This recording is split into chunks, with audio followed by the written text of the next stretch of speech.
If you want to share your presentation with others, you can actually share a link. In order to do that, you can go here onto the top right and you can see that there's the share button. So let me just go over here onto the share, and then you can see that now I can type in a topic over here.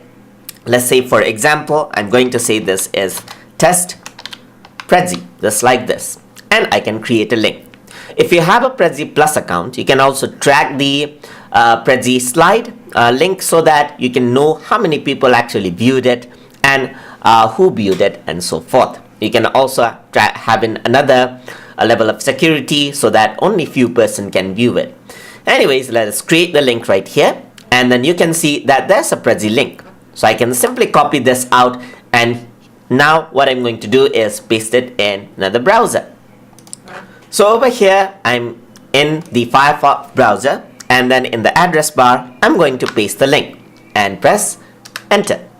And once I do that, the same Prezi will appear, but you cannot actually start editing it. You simply can just present it just like this. You can start present it, and you can see that you don't need to log in. The slide is up, so you can simply go move forward, and there you go. So you can actually go full screen over here as well, and you can see that you can start presenting the Prezi. So other users who you share your presentation with can share the Prezi without any problem.